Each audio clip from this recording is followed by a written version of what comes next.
Good to see everyone as we come to you from three different states. We're here for the great debate, if you like, and I'm Adrian Bo. So everyone's got the gloves are off. The gloves are off, literally. So I'm honoured to be appointed as the facilitator or the debate negotiator, if you like. So it's terrific to be here with everyone, and thanks for tuning in. And let's get ready to rumble, as they say. So it should be a bit of fun, guys. So basically, no surprises in terms of who we've got today. Michael Choi, founder of a great platform which allows people to build their own brand and business, and Dan in the same boat, Dan Argent, and you can see both of their brands behind them there. So both very knowledgeable around the so-called traditional models of real estate and the new landscape that we're entering into, we're already quite entrenched in, if you like. And these two guys are the leaders in that space, frankly, in Australia and spreading rapidly. So it's a great privilege to first go to you, Dan, in terms of what are your initial thoughts on what today's going to be all about? Thanks so much for that introduction, Adrian. I think one of the things that I'm really passionate about is the future of real estate. Real estate has transformed my life. If I've been in this game for 16 years, and if I go back to who I was before I got into it, it's chalk and cheese. And I think that's one of the most amazing things about our industry is what you put in, you get out, and there's no ceiling to that. And so I'm incredibly passionate about the industry. I'm incredibly passionate about seeing more young people come in, to the industry and build the lives that they want.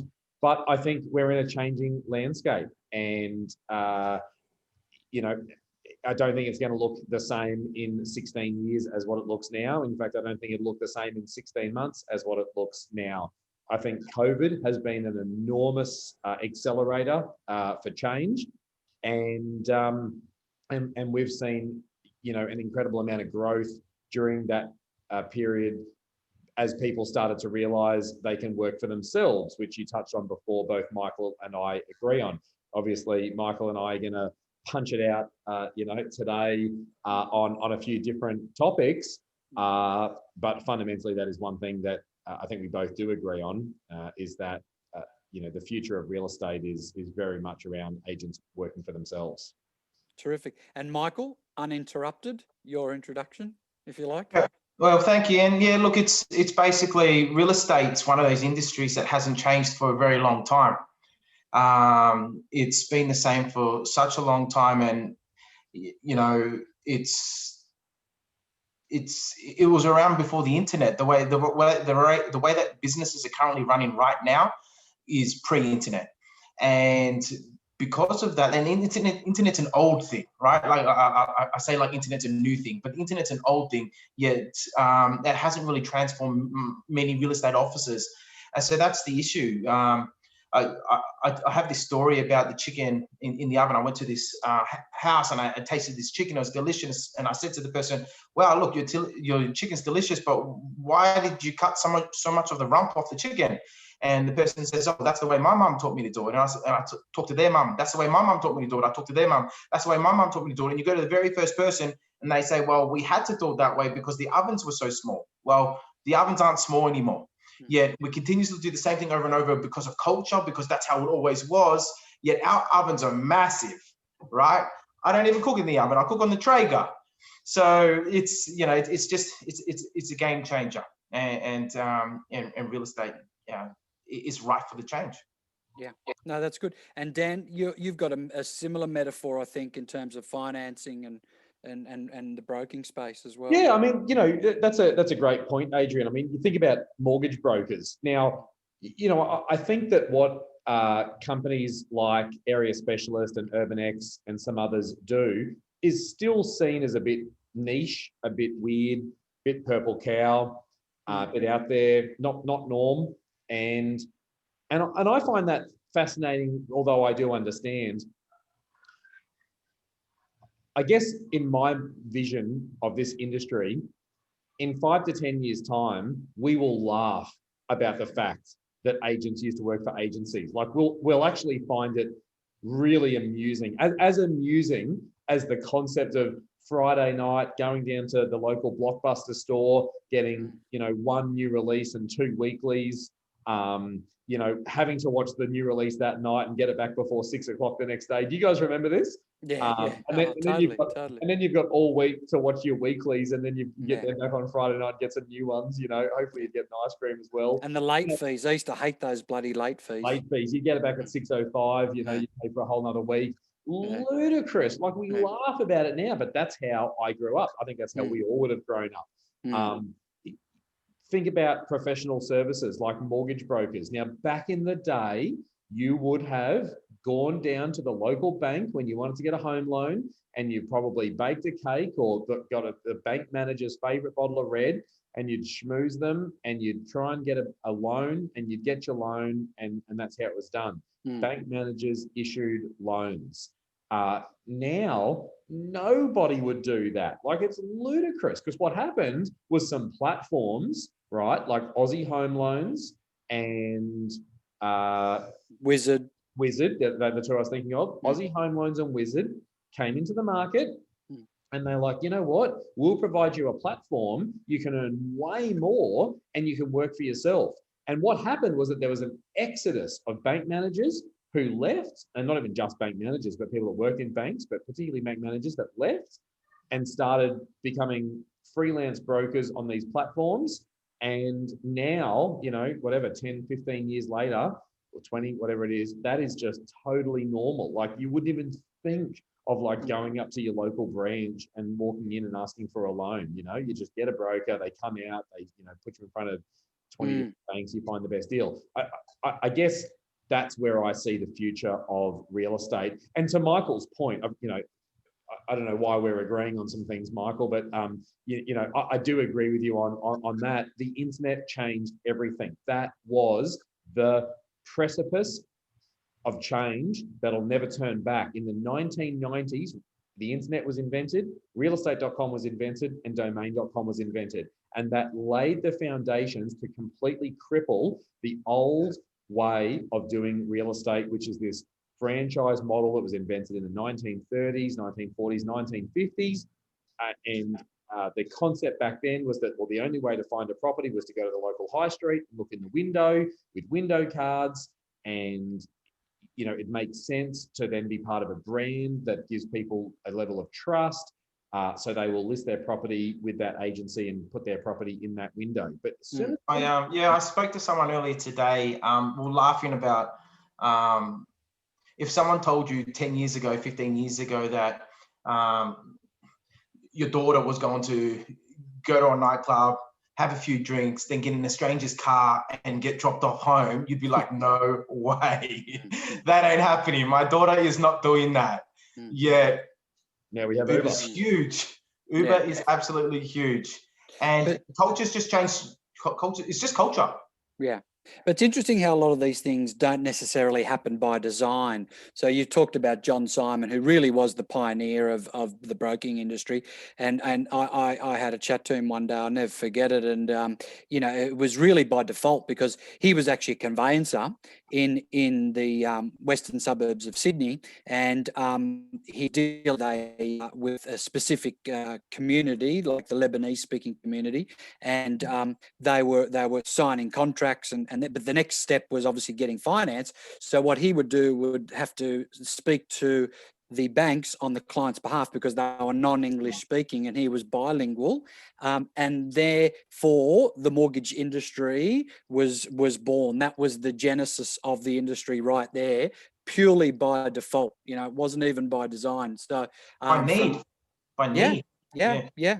So, and now we look at it and it dominates the space in terms of loan applications. You know, rarely would someone just walk into your local Commonwealth Bank and ask for a loan. Like it just wouldn't happen. I didn't know that story, Adrian, and I really appreciate you sharing it. And if I can add quickly to that, That's really, and I'm sure Michael will share some information, but that's really where UrbanX came from, was there was a need, like his need, there was a need. I was working for an agency for 7 years. It was amazing, but I was losing about 40 to 45% of my GCI. I was on 60 of 90. So what's that, 56 or something like that, 54. And so I'm losing a huge chunk of my income out of the share that I'm getting. I'm then paying tax on it. So I'm getting, 2/5 of nothing. And I basically was getting nowhere in life. And I realized I needed to start my own business. And so I started my own business and ran it. And it was amazing. My entire financial position changed within a couple of years. Like I went from 2 million in debt to 10 million in net assets within a couple of years, 7 years in total. But I completely burnt myself out trying to run a business all on my own. And so UrbanX also was born out of a pure need. I was like, this is amazing, but you don't want to be an agent listing and selling and running all of the operations and looking after everything yourself, because it's an incredible distraction from either your life, your family, or your business. I've seen agents. I've got a friend that's $1 million agent, was $1 million agent for one of the top networks in Australia, one of the biggest franchises groups in Australia. And he's never written $1 million again since he opened up his own, because he still does everything. Yeah. And I said to him, you better off, delegate, smart people hire smarter people, or smart people. Richard Branson doesn't serve the drinks on the plane. Richard Branson doesn't even fly the bloody plane. He gets people to do that. You prospect, you list, you sell, you do what you're good at, you do what you like, and you get someone else, whether it be UrbanX or a specialist, ABC, XYZ, to do it for you. But this isn't for everyone. It's not for everyone. It depends on. It's only for agents that are self-reliant, or agents that you look at your 100 listings, your 50 listings, your 20 listings, whatever it is for the year, and you got to work out how many of those listings actually come in there. And if the vast majority are coming to you, then doing your own thing is right. But otherwise, this isn't for everyone. This is, if you're heavily reliant on your office, then I actually suggest you to stay at your office. Just your office is comfortable, your office is safe. Yeah, that's my thoughts on that. But when you do your own thing, obviously in some instances you either double or even triple your income, because you're keeping all the profits. You got the independence, and then look, I'm not a tax accountant, but so I have to be careful. But you're no longer paying personal tax, you're paying company tax, and there's a savings of about 20% of tax. And if you've got 100K of tax, you're saving 20K. 20K is nothing to be sneezed at. It's interesting. I did a coaching session last week with a new brand that just launched, doing better than most. But I sat down with both principals afterwards and asked them both what their day looks like. And one of them, unfortunately, 60% of his day was trust accounting, administration, operations. I'm like, dude, man, you're a listing and selling machine. Yeah. What are you doing? Like, the opportunity cost is insane. So look, and so I've had to sort of bring in and refer them someone who can do that. But look, the beauty is with models such as Area Specialist, UrbanX, I mean, you guys look after all of that for the agent, and they still get to promote their own business, their own name, their own brand. So, as you quite selflessly said, Michael, it's not for everyone. There are some agents who work at Ray White, work at Rain and Horn, and they're getting fed business from their principal. I mean, that could work. So that is a good segue for me to be the devil's advocate and come up with some myths that people listening to this, or people that have heard about these platforms, might generate in their own, might have heard, something that needs to be brought up, So one of them is, okay, I want to open my own business. Fair enough. Sure, I may not want to go to one of the traditionals, but should I wait till the end of the financial year? That's typical of a myth or a story. End of the new year, end of financial year. Yeah. What's the response to that, guys? Look, everyone's waiting for the right time, Oh, maybe after Easter, or maybe end of the financial year, or maybe I'll just get through Christmas, and I'll have a look at it. I talked to someone this week, and he goes, "Oh, look, I'm not in a rush. I'm only 27. There's plenty of time."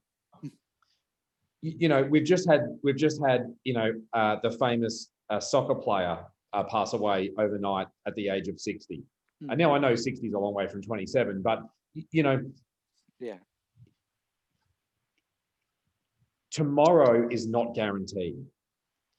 Yeah, the only thing we have is today, and I guess, you know, I lost my mum very early. You know, she was very young, and not to go sort of too deep in this, but you know, that really taught me something. You never know when time's up. So I have a level of urgency at all times, not like frantic panic level, but if I want to do something, I'm going to do it. Like, let's get cracking with this, you know?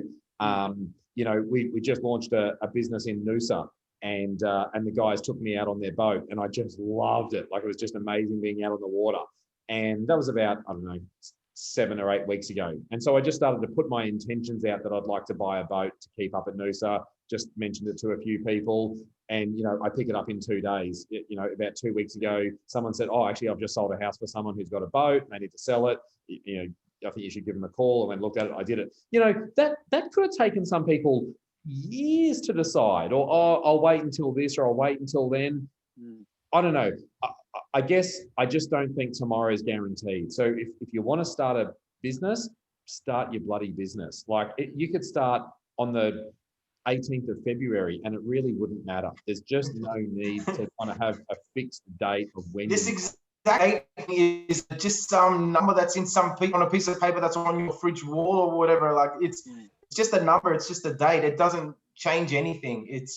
Yeah, it's crazy how people wait for a particular date to do something when that date doesn't mean anything. Or people wait for New Year's to create New Year's resolutions. I don't create New Year's resolutions. Every single day I'm living my life with purpose. I'm not going to wait until the end of the year to change my life. No, it's interesting. No, it's a really good observation, Dan, because, you know, control is an illusion. You know, we think we can control next week, next year, you know, but really it is quite the illusion, because we really have some influence on many things, but we certainly can't control everything. The only things we have control over, and not even that, but we have influence over, are what we do. And so I think, you know, to anyone that is watching that, and you are right, Adrian, it's a common myth.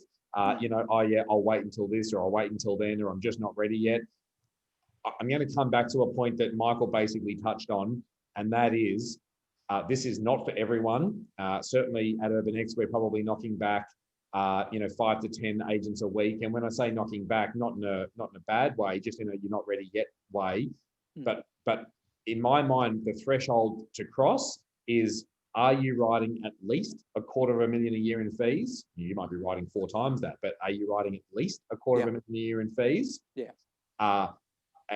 Does 80% or more of your business come to you because of you? Yeah. And all you've got to do is, if you've sold 20 houses, go through the list of them and just write down the lead source for this, you know, for all of them. If at least 16 of those were referrals, repeat clients, you know, buyers that you met through opens, people from your networking group, whatever, then you're ready. You're ready to go out on your own.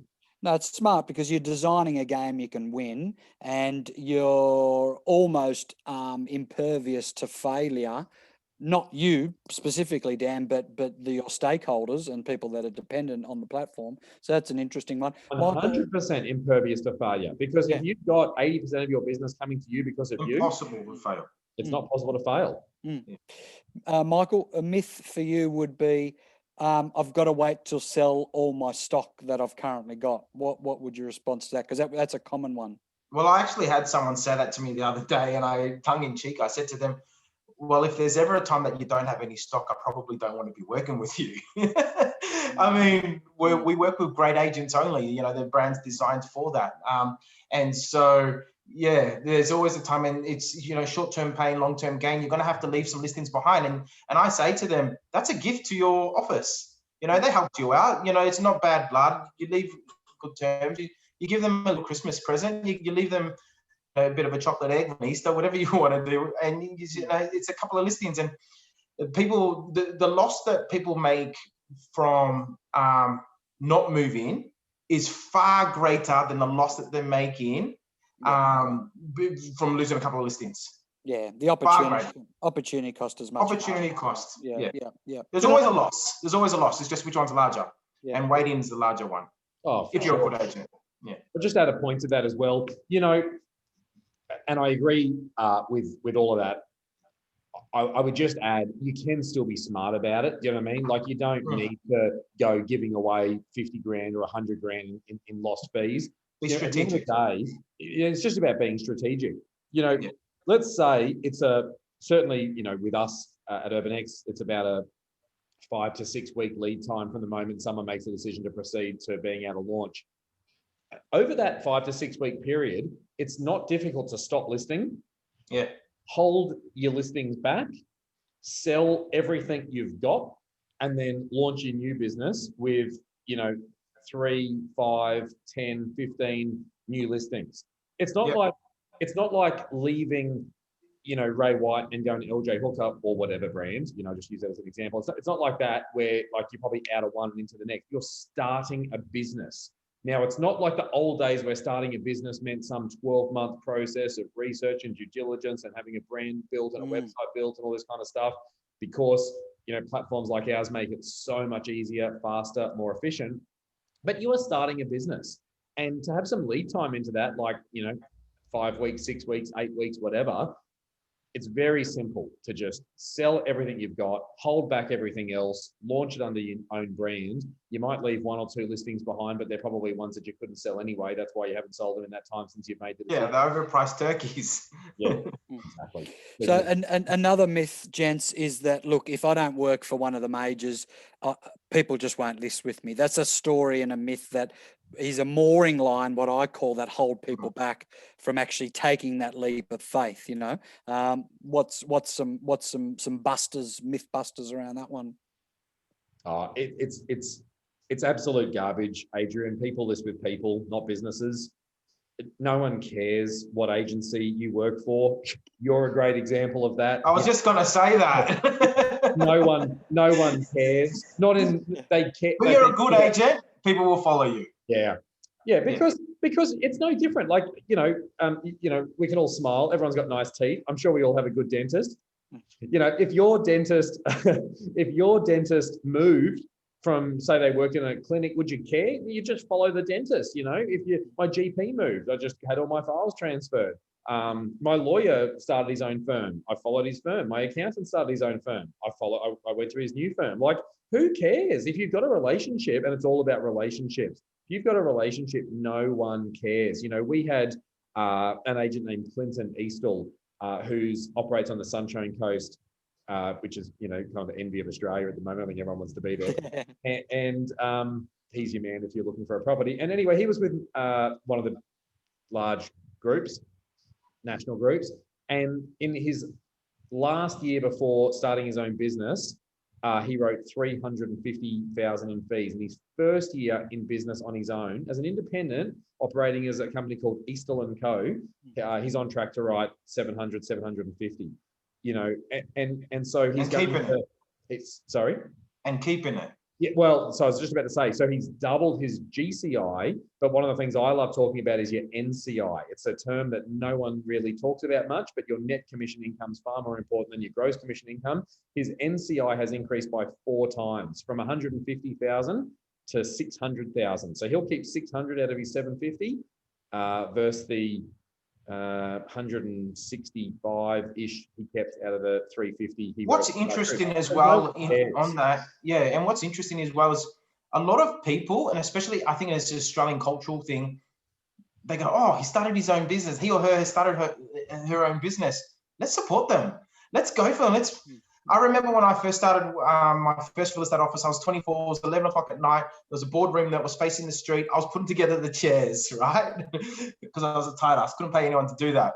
And I got a listing from that. Someone was walking their dog.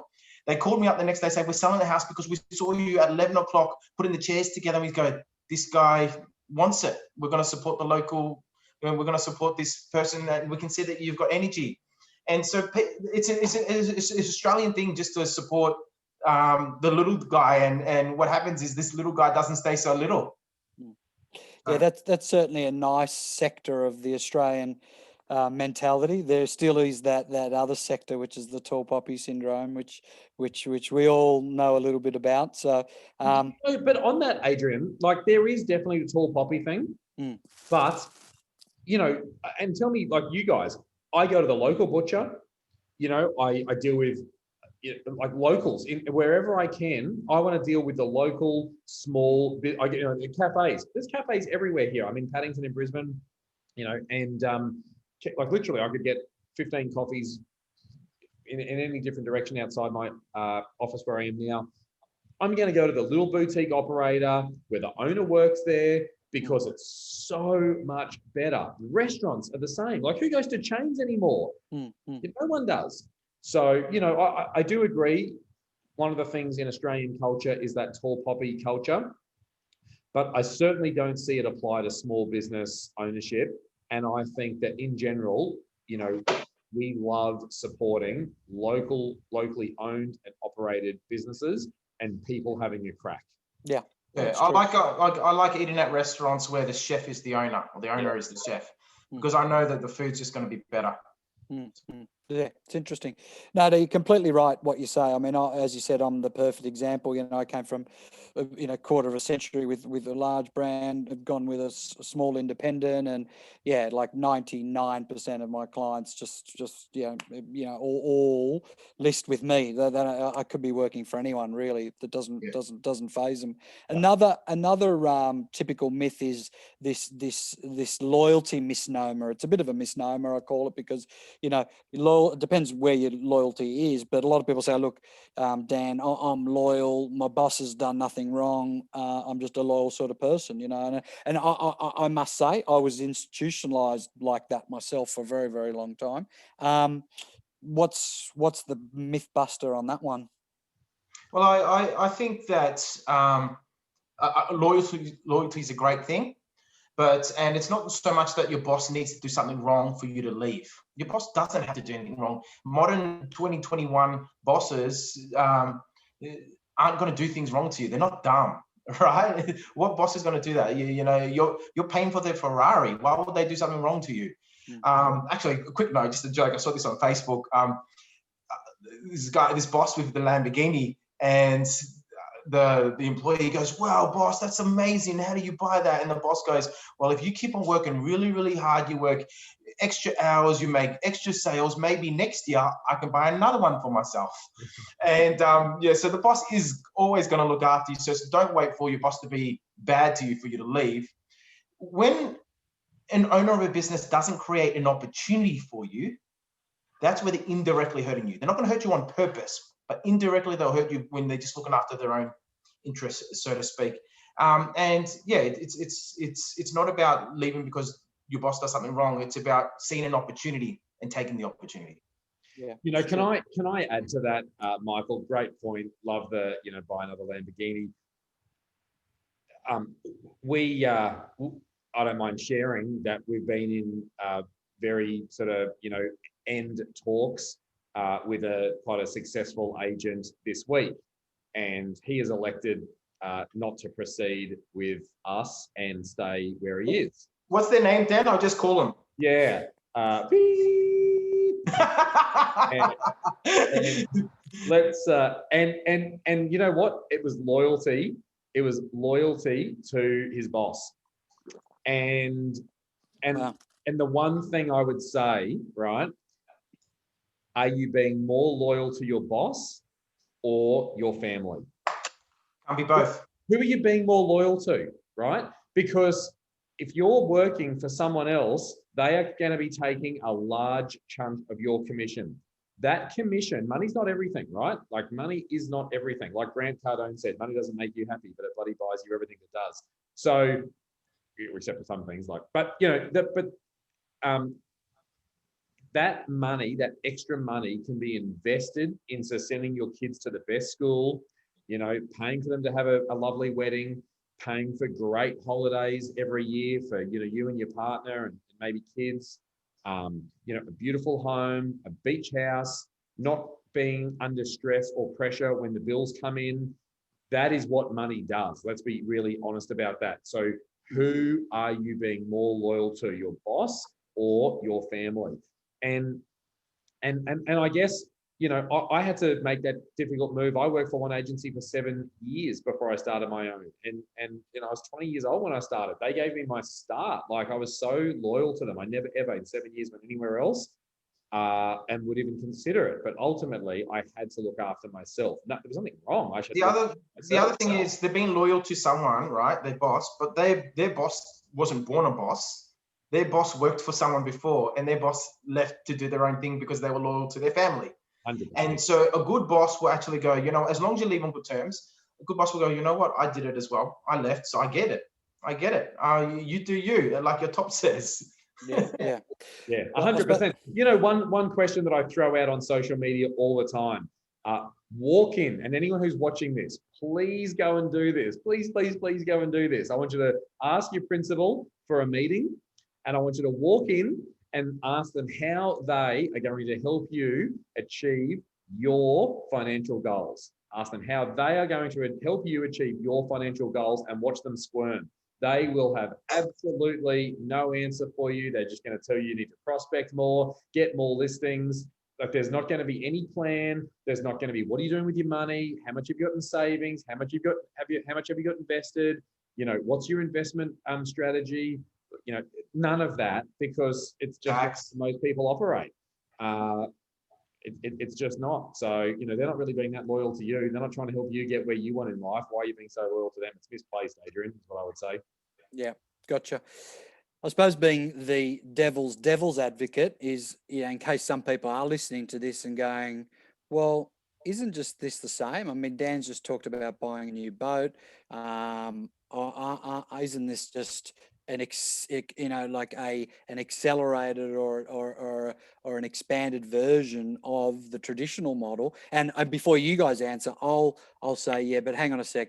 These guys are offering you an opportunity to actually launch your own business under your own name, and to keep the majority of the commission. All they're doing is providing resources and support to allow you to be at your highest and best use, which is listing and selling, and to stay in your lane. And these guys are just talking about staying in their lane, which is resources, operations, support, CRMs, etc. So I suppose I've sort of put it out there and responded, because I don't want people thinking that, well, hang on, these guys are like preaching to the choir, because, like, you know, there's a bit of hypocrisy in what they're saying. So one of the things, Adrian, that I was told when I first started in real estate was that there's a winner and a loser in every negotiation.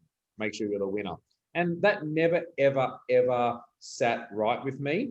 And I guess I took a very different approach to business. And that is, if you want to be wealthy, help other people to become wealthy. My mentor talks about clipping the coupon. Now, what clipping the coupon means, that is, you know, you go to like the, you go to the car wash or something, and they clip, you know, or the coffee card, or, you know, you go to the Royal Show. You know, you've got a card, right? It's this big, and they just clip a little coupon. Just clip it, you know. No, they just clip it. Now you're still left with like 99% of your coupon, right? But maybe at the end of the day, they'll have a big pile of little clips. That is a win-win situation. So I believe that there's not a winner and a loser. I believe that there's always a win-win situation. Now, you know, to your point, you know, about buying a boat and whatever, like UrbanX is not a charity. We are here to provide a service. We certainly believe it's the best service. I don't know if I'm punching the right way there, Michael. You're on that side of us. You're on, wherever you are, we believe it's the best. But ultimately, the agents that we work with are the clear winners in the deal. You know, when I give you an example of someone like Clinton Eastall, he's a young guy, mid-20s. You know, he's been writing 350,000, keeping about 170, 180 of it. In 1 year in business ownership, his GCI has gone to 750, his net commission income's gone to 600. He's 4x'd his take home. He's now operating under a company structure. So his even net result, like Michael touched on, will be even better, because he's not paying 47% tax, he's paying 27% tax. And then you can even go further than that without giving financial advice, but by buying properties and assets through a family trust instead of your own bucket companies. Hey, buying them in bucket companies. Yeah, right. You know, the tax benefits go on and on and on. So, you know, I guess to that point, Adrian, we are all about, and I think, you know, Michael is as well, empowering individuals to do much better in their life.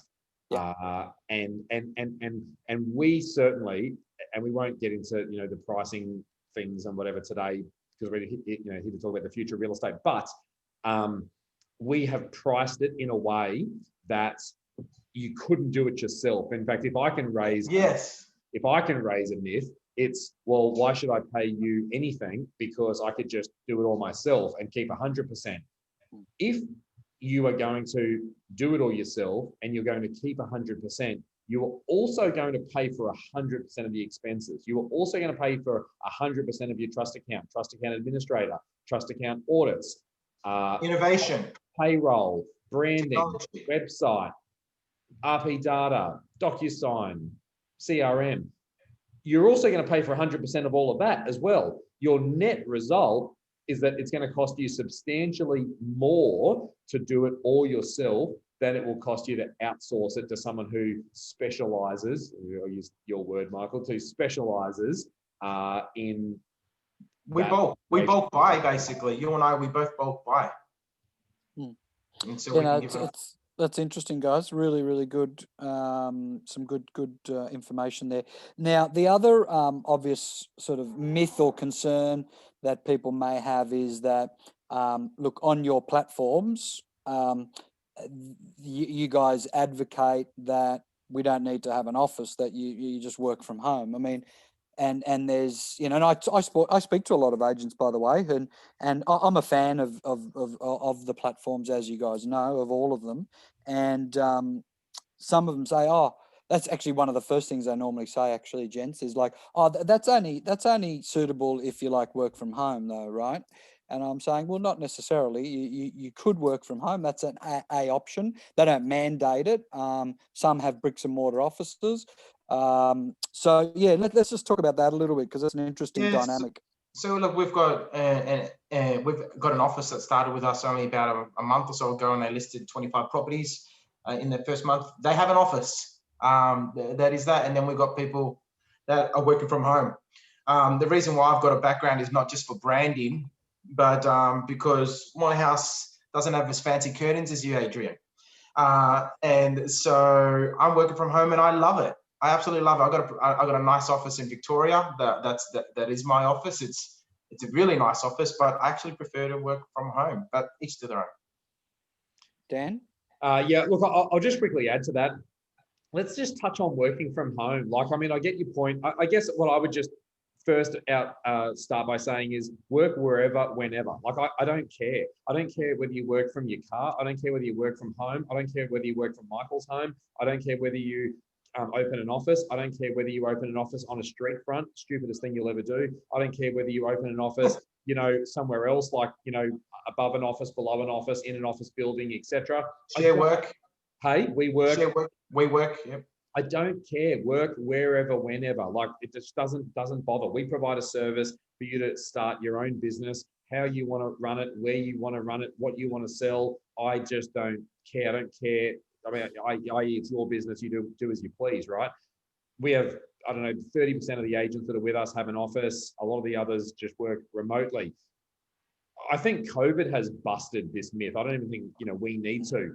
COVID forced all of us to work from home, and it's completely operational. Where, this kind of came from for me was I worked for an agency from 2004 to 2010. That was 20 years of age to 27 years of age. At 27, I started my own business. I had been told, led, etc., Dan, you're a salesperson, you're not a business owner. Now, how many sales agents have been told that? You're not a business owner. And how many business owners say, oh, if I could go back, and turn it back, I'd never do it. Yeah, fuck. Well, you don't close your business down and actually do it, do you? So actually, no, that's a lie. You're just trying to keep everyone small. But I'd been kept small for a long time. And I was scared. That's just the reality. I don't mind admitting it. I was scared that maybe I didn't have what it would take to run my own business. And I looked at the costs of it, and I was looking at $60,000 a year for an office and $50,000 a year for a receptionist.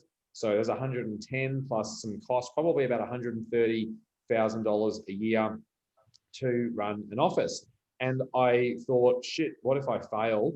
You know, what if this doesn't go well? And I've got my, you know, balls on the line for 130 odd grand a year. So I'm just going to work from home. So in 2010, I won the REIQ Queensland Agent of the Year. I was doing quite well. And in 2011, I started my own business. I worked from home and nobody knew, nobody cared, nobody asked, and I had no distractions. I would get up. I had my spare bedroom, I have a 3-bedroom house. My spare bedroom, one of my spare bedrooms was my home office. I had my desk, I had my whiteboard, I had my printer, I had everything there. I had my internet connection, I had everything I needed. I had a landline, but it was just a fake number that diverted to my mobile. I had a 1300 number that came to my mobile. You know, like literally, I worked from home. But Dan, but you didn't have a massive boardroom where everyone comes around and talks about things for hours and hours and hours and wastes the day. No, we didn't have that. But think about working from home, right? As a real estate agent, think about what we do, right? You wake up, you've got inquiries that have come in overnight. You're going to call anyone who's provided their phone number. You're going to email everyone else. There's going to be prospecting calls. Hopefully everyone's doing at least 2 hours a day of outbound prospecting. And I mean, like, do they care where you're doing that? You might be sitting in your undies at home calling people. They don't know, right? Like they don't know. None of the three of us might have pants on right now. Like no one's going to know. The reality is that you're just connecting with people, right? So you're on the phone, you're connecting with people, and then you're going to have buyer inquiries of people that want to inspect properties. Well, you don't pick them up anymore. You know, it's not like the old days, 1915, when they probably rode horses and stuff like that. This is, you know, 2020, 2021, we're coming into, nobody gets picked up. If I'm interested in 123 Example Street, we will meet there, show you through whatever. And then if I'm going to go and do a listing presentation, well, you don't do a listing presentation in the boardroom that Michael was talking about. I'm going to come out to your property, 321 Example Street, and we're going to go through the property and I'm going to do the presentation right there on your kitchen table. Where does the office come into it? It's just all bullshit. You don't even need an office in real estate. Like we've got to get it out of our head that like not having an office is weird. Having an office is fucking weird. Like there's just no point having an office. No one comes to it. It's just where agents go to die and for their finances to die, and they just shell out all this money. In our game, what do you need an office for? We are a mobile industry. And, you know, we talk about mortgage brokers. If I'm paying a mortgage broker to create a loan for me, you are coming to my house or wherever, a cafe, to go through everything. And travel's becoming the same, you know, when travel reignites. But, you know, I use a travel agent from Flight Centre. Never, ever go to Flight Centre. She brings her laptop and we do it on my kitchen table and we book the flights and I pay and like it's all sorted. So if you see them, that's if you meet them. And that's if you meet them. Exactly. So look, this whole work from home thing, Adrian, think about it, guys. Like it's not weird. It's actually weird that you work from an office because you don't need to. I'll tell you a funny story, which blew my mind. And this was before COVID, right? So this whole before the whole working from home concept became something that was prolific. So it was about, I think it was last year's ARIC actually. Yeah. So John McGrath and I were sitting down as we always do every ARIC and take notes and have a bit of a chat about each speaker and a bit of critique and whatever. And we had Michael Pallier up there. Now, Michael Pallier doesn't submit his numbers, right, to anyone. But I can tell you now, the guy does about 13 to 15 million in GCI, right? So he's number one agent in the country by far, but never submits his numbers. And instead of doing a presentation on stage, he was being interviewed, by Tom Panos. Tom said, "So, you got your office and you got your team." Or he goes, "Yeah." He said, "How often do you go to the office?" He said, probably once every 6 months. And the whole 3,000 people were in stitches, right? This is like pre-COVID. And like, what do you mean once every 6 months? He said, Oh, well, Tom, I've got my meetings, and I go to people's houses, and I do my open for inspections, and then do He's my making listing money. presentations. And in my car, I've got my diary, and in between, I'll go to a cafe and have a cup of coffee, and then it's just hilarious, But so and so this was even way before the thought about it. And he's a principal of an office. He only goes in there twice a year if he's lucky, So mind blowing. It's just it goes to show. So it's just completely unnecessary. I think, Adrian, we can all humans, be a little bit like lemmings. We just follow the lemming in front. Yeah. Follow the lemming in front, and we fall off the cliff. Behind the lemming in front. Mm. Think. Use your brain. You don't need an office. It's weird to have an office. It is a weird myth. You don't. Our game, no one comes to the office, and if they are coming to the office, you're offering shit service. You are being paid a lot of money, 2 to 3% potentially of the asset value. You should be going to them. You should be taking the offers to them. You should be going to see them to do the market updates if you're not doing them on Zoom or the phone. But you should not have people coming in. This whole concept of an office is dumb, and you certainly don't need window cards, which is where the whole concept came from, by the way. And if you actually think about that, it's even more stupid, because back in the day, that was how you advertised property and how you found property. You went to your local high street, you looked in the window, and you found things that you're interested in. Agents needed to work in the office to get you in the car. You had roster. Think about some of these terms, guys. This is where they came from. You had roster. It was your job between X and X time on X and X day to get out the front, capture the people out the front as quickly as you could. You always had a 4-door car. You put them in the back and you drove them around and you showed them properties. That's how people found properties. Therefore, if you want to sell something, you need to advertise with the agent on the local high street. And if you want to meet buyers and sellers, you need to work in that office. That's where this all came from. None of it exists anymore. The oven is bigger. And retarded that we even have shopfront real estate businesses. That doesn't make sense. And we don't, real estate is not a retail business. We are not selling shirts and jumpers where you walk in and you try something on. That's just not how it works anymore. We've got to get our head around this. The whole industry needs to move on. It is not a retail industry. Yeah, it's interesting, Dan, because 25 years ago, whatever, when John and I were starting up McGrath and everything, that's one thing we didn't do, and is have shop front or window displays. And all our competitors said, "You guys are crazy. You're going to go broke. You're nuts. You got to have properties on displays." And John had this vision, probably ahead of his time, quite the visionary. It's a very Foxton thing. Yeah, correct. And that's and he did a lot of traveling in those days. Went to New York and met the top agents and the Foxtons, and so he's quite the visionary then. So it's an interesting concept. Last myth, which is about data. Now I can answer this because I was 25 years with one company, and I've got a database of 20,000 people. Okay, these are all people that own property. It's a beautiful, clean database. And of course that came with me. It's very easy to do. The only thing I figured out later was 5,000 of those bits of data my previous business kept, because I've sold 2,500 properties. So every buyer and every seller they had a record of, which that one I let slip through the cracks, right?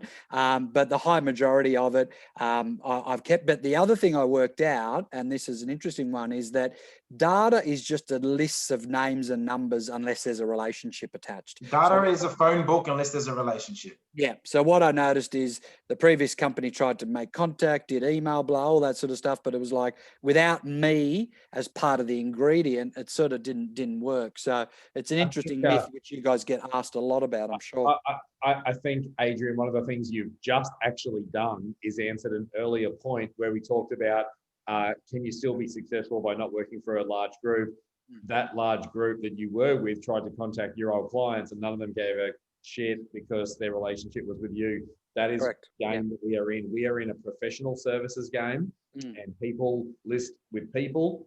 those people know you, like you, and trust you. Yeah. And no one likes and trusts companies. They might know companies, but they don't like and trust companies. Yeah, and when people say join us, people take a copy of the database. That's everyone does that. You're dumb if you don't. And I always just say leave a copy where you are as well. Who cares? It doesn't matter if they have a copy of your database. Our database we've got I also own a traditional office as well. There's 85,000 people in that database. We don't have the time to call through 85,000 people. Like yeah. So you just leave it behind. And then, with Dan's model, my model, what happens is when someone joins us, they own the database. We're not interested in calling those people. Dan and I are calling agents. They're our clients. Vendors and landlords aren't our clients. The data belongs to you. You want to leave and do your own thing? Leave. The data's yours. We got no interest in that. Interesting. 100% agree. It's your data. You should own it. And I think the only thing I'd add, data without a relationship's a phone book. And I love that line and I've written it down and I agree with it immensely. But data is incredibly important. Having people's names and phone numbers and addresses, that takes years to accumulate. And it's like the world's most valuable phone book, if it is a phone book. It's your data, you should own it. And this whole concept of an agency owning your data when you're on commission only, they're not paying you anything other than, probably half of the commission that you generate. That is a load of crap that they even think that they would own the data. So and look, a lot of people, this is quite, it can be scary for some people to make this whole transition and whatnot. But I say to people, like, you're at the edge of the cliff and there's water. I love water, for those of you that know me. And it's scary. You're about to jump off this cliff and there's water there. And Dan, you might add to this later, but you get scared. But I guarantee you, every single time, as long as you can swim, every single time you jump into the water and you emerge up again, you're always smiling. You're never sad. You show me a photo of anyone that's jumped into water from a cliff and then frowning. Never happens, right? It's scary being on top of the cliff when you're about to jump, when you're about to leave your business. But that water is beautiful. I promise you that. Don't be scared that the water is deep, because the only people that should be jumping are people that can swim. Be scared that the water is too shallow. And where you are right now, it's shallow. There's no room. Interesting. Well, guys, as we wrap up, what seems clear to me is that you guys don't actually disagree. What you are disagreeing on is the antiquated franchise model. That's what you both unanimously disagree on, not necessarily each other, despite having competing platforms. Well, I hate Dan. I hate that. I can't hate him because he's doing the right thing. It's right. We're not, as much as we have competing platforms, the real loser or the real person that's losing out of all this is the agents that are stuck in these old school, small oven models. And that's really who I have my beef with. Look, I agree with you. I wanted to beat you to a pulp today, Michael, but it's been hard to fault anything that you've said. And I think ultimately, the people that are being beaten to a pulp are the agents working in other people's businesses. I know we wanted to talk about the future of real estate. I think we've done that. I certainly know, Michael and I have competing platforms, but ultimately they are still ships heading in the same direction, and that is in the complete opposite direction of where the traditional industry is and has been heading. I know that all over Australia, the traditional businesses are scrambling to work out how to modify. I'm sure people watching this might work in businesses. They're too big. They're too big. They can't modify. They're Titanics. The Titanic takes, I don't know how long it took to turn, but we're jet skis. We're nimble, we're quick, we're fast. When you're that big, they can't change. They know this model's right. They know. But the thing is, they can't change it, so they're saying that it's not right. They know it's, and there are some franchise groups that have actually created mobile style models connected to their business, and the franchisees are furious. We had an agent who is with us be contacted by Ray White and offered them a satellite style franchise within another franchisor's area. And I just thought to myself, isn't that incredible?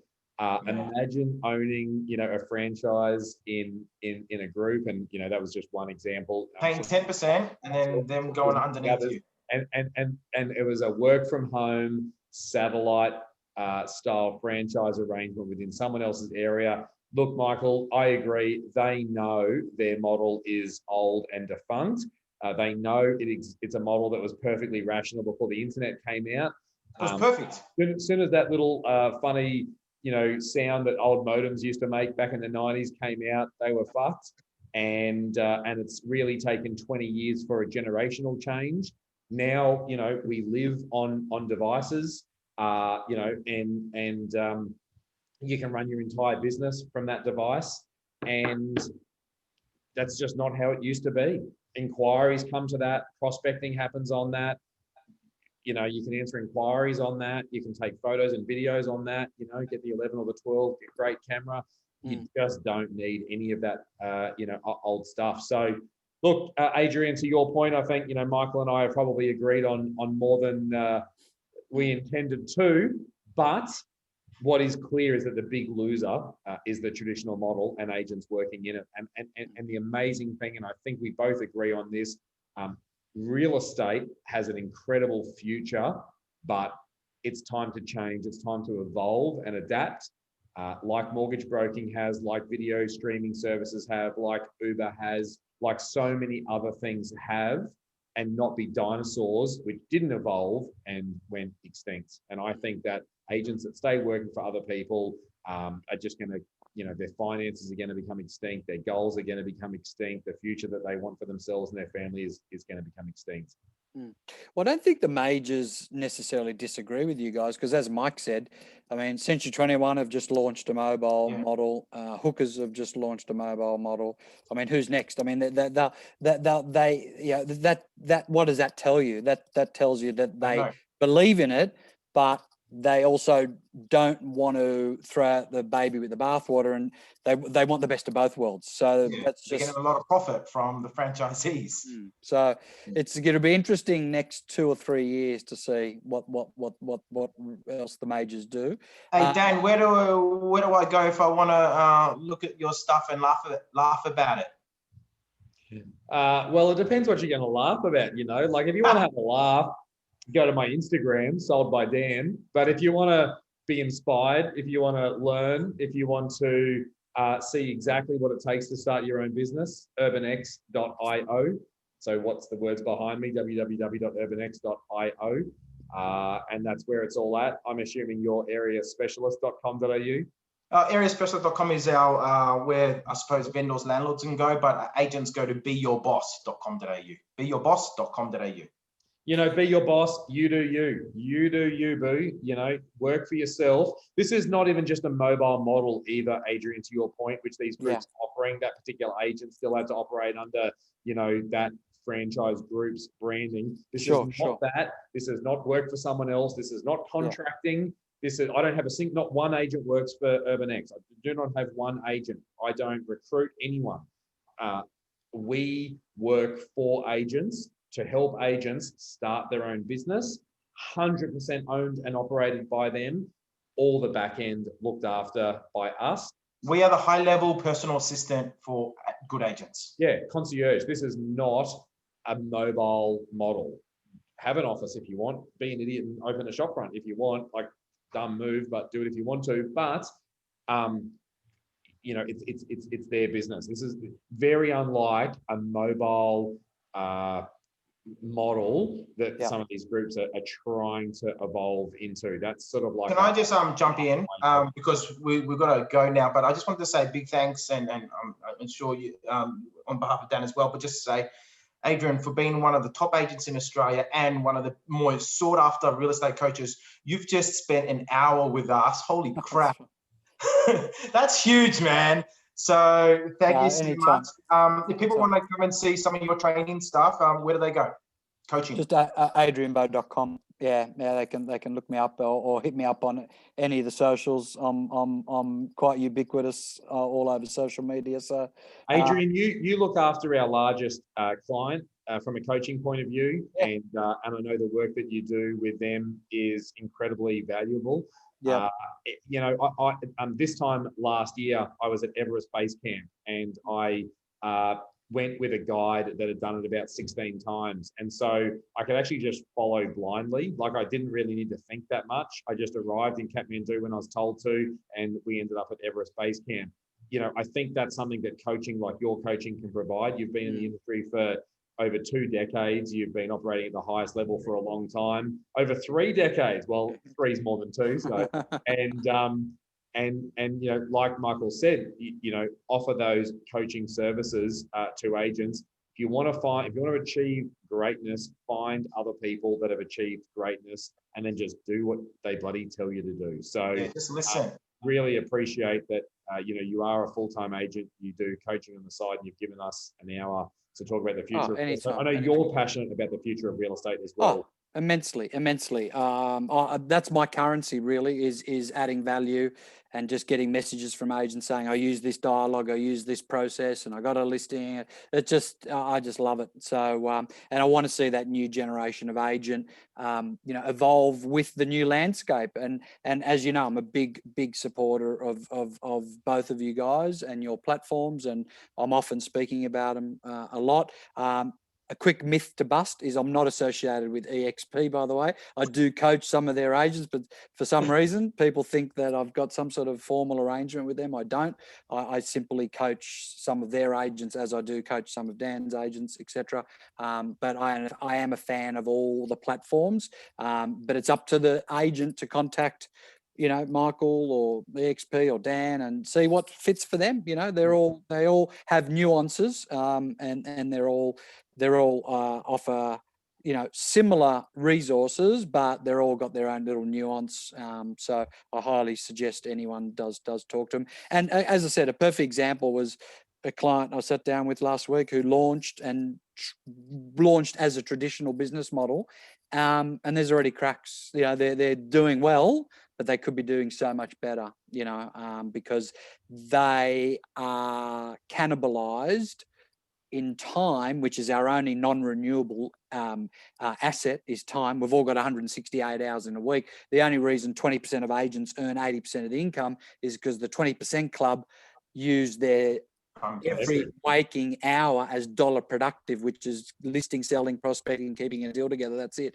So I've got these principals who have opened a traditional model whose time is cannibalized in trust accounting, operations. It's like, it's not going to work. You've actually gone backwards, you know. So, you know, it's an interesting, you know, dynamic there. So reach out. I've seen all the mistakes of you know, been involved in very profitable business, very unprofitable businesses. I'm a good conduit or a good point of first contact to put you in touch with. I'll put your website up on the comments or link or something. Go for it. But I'm a good first point of contact and tip you in the right direction. So all the best. Thanks, guys. Thank you. And look, Michael, mate, I hate to love you, but unfortunately, you know, the work you're doing is fantastic. And I think, yes, it's not so much a boxing match in the end, because we, you know, there's a lot of agreement, mate. You're doing a great job, and keep doing it. And, likewise, mate. And empowering agents to live their best life. Let's help the agents around the country. All right, guys. Thank you so much.